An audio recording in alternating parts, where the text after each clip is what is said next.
Rory, your thoughts real quick before we get into Weston. Well, it's a defensive battle, in my opinion. You know, 14-14 each team, you know, in their own territory or in the opponent's territory. Not many times, but they've taken advantage of it. The game has gone rather quickly because they have stayed on the ground, a lot of running.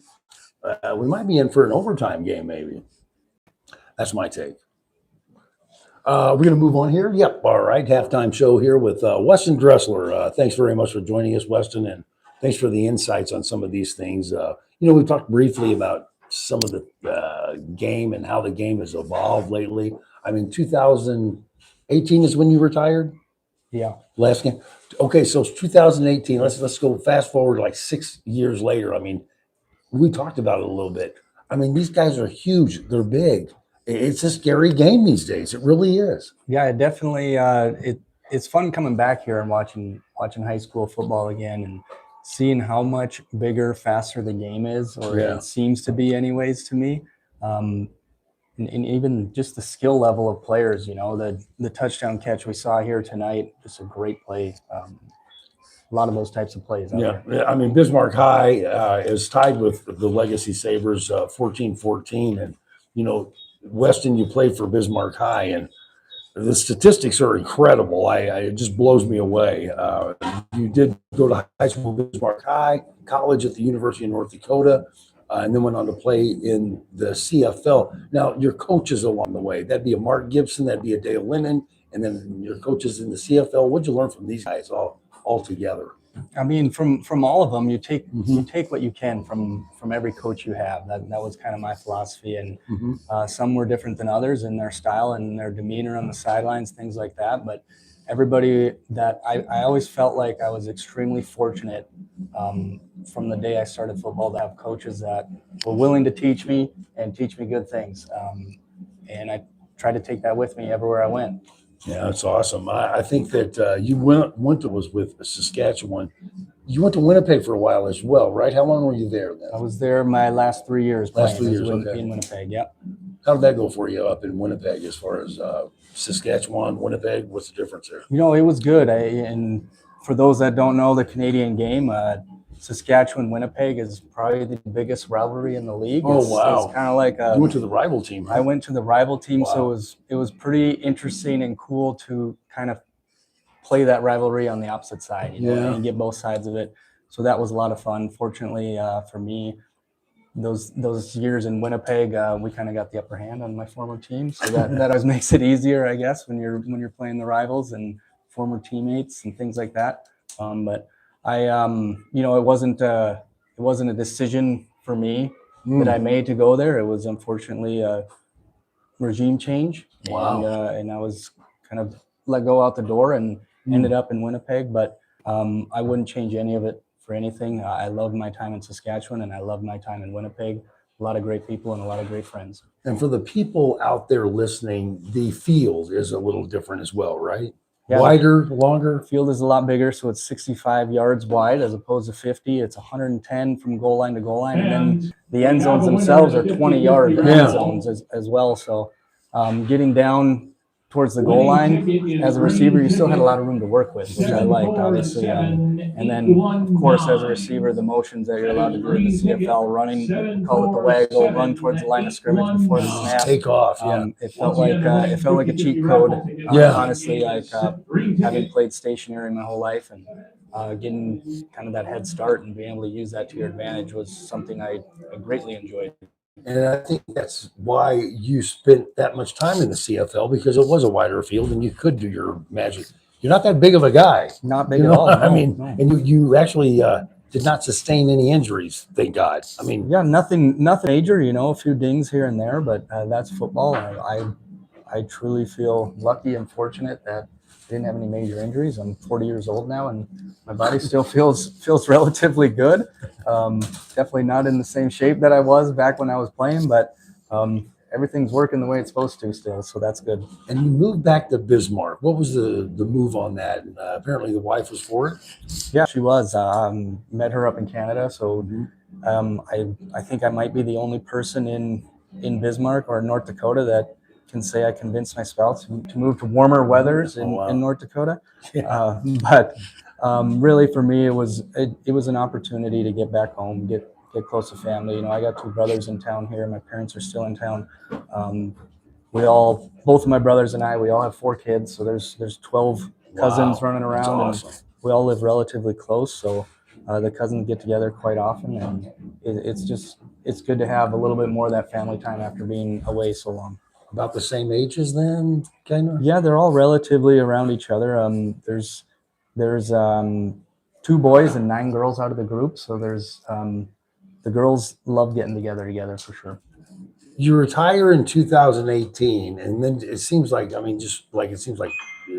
just real quick, 6 years later, you're inducted into the Hall of Fame. Was that a surprise to you?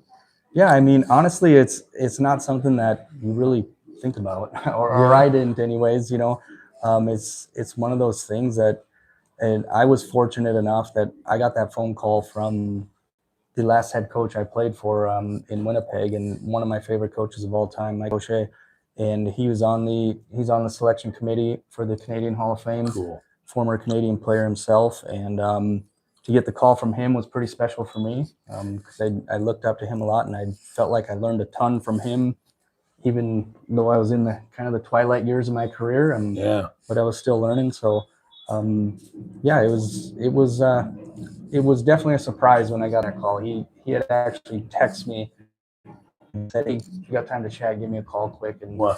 him and I will connect a couple times every year anyway. So it's kind of what I thought it was, and just catch up, see how things are going, and he gave me the news. Wow. I mean, that would blow me away. I mean, 6 years after you finish your season or finish your career, if you will. You won a Grey Cup with Saskatchewan then? Yes, yeah, we won the Grey Cup in 2013. How many games do you play then if you're going all the way to the Grey Cup? About 16, 17 games? So we played 18 okay. regular season games. Oh my God, okay. And then playoffs, depending what seed you are, you're going to have 2 or 3 playoff games. So number 1 seed will get a first round bye, and then you're automatically in the Western or Eastern finals, whichever conference you're in. Mm-hmm. We were in the West. And right. We did not finish as the 1 seed that year. We finished as a 2 seed. So we got a home playoff game, and then we had to travel to Calgary and play the Stampeders. Played the Stampeders, beat them in the Western finals. And the coolest thing about that Grey Cup was we got to play it on our home field. That's awesome. So is that how they do that? Then they just kind of no, it just happened that way. That's where the Grey Cup was that year, and we were fortunate enough to make it and got to win it in front of our home fans. That's awesome. I was just handed from Dan a UND helmet signed by you, an old UND helmet, and a card there as well. How much is this worth, Weston Dressler? That's a good question. 5,000. Are we talking Canadian or U.S. dollars? I don't know.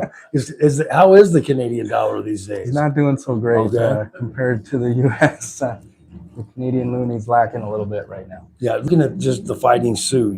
Were you a Fighting Sioux or are you? I was a Fighting Sioux. I played through kind of some of that battle, and I remember. I think it was my last year. It might have been my junior or senior year, or both. We had to remove all of the Fighting Sioux logos that we had. We had one on our uniforms, and they had to remove them off the field in the Alaris Center in order to host a playoff game. We were allowed to have that logo up, and I think that was kind of the start of when I think the top brass at UND said, you know, we're getting in jeopardy of hosting playoff games now. We're maybe in a position where we need to consider changing this if it's hurting the kids and hurting our teams.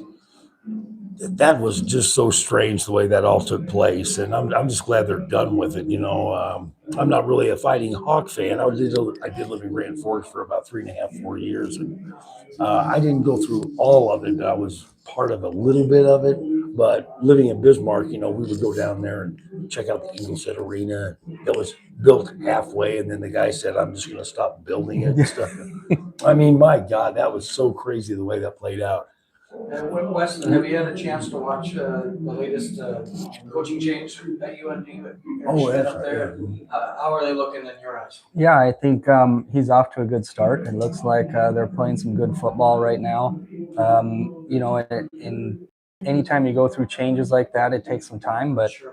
I definitely think things are on the up and up there, and looking forward to seeing how they progress throughout this season and see if they can make some strides and get in the playoffs and take the next leap. Will you check out the UND NDSU battle coming up here? Absolutely, absolutely. Unfortunately, I never got to play in that game. That was kind of during the hiatus time period when NDSU was going through their transition up, and then shortly after I was done, UND was making their move up. So I played in an unfortunate time period for that rivalry game. That's tough. You guys want to hear my North Dakota high school prep athlete Mount Rushmore? Yeah. It's Weston Dressler. It's Roger Maris. It's Darren Ersted. And it's Jim Kleinsasser. So you got 2 UND guys on that one. I don't know if you guys have thought about that. Never thought about it, but I'll take it. I'll take it, Dan. They're on there, man. They're on there. Well, we appreciate it, Weston, you sitting in, and then Rory, of course, legendary voice, doing the interview at halftime. We appreciate you guys, and the second half's going to be pretty good, I think. 14-14. We'll take a minute break. We'll be back at the second half. Demons Sabres with Weston Dressler right here on KFYR 550.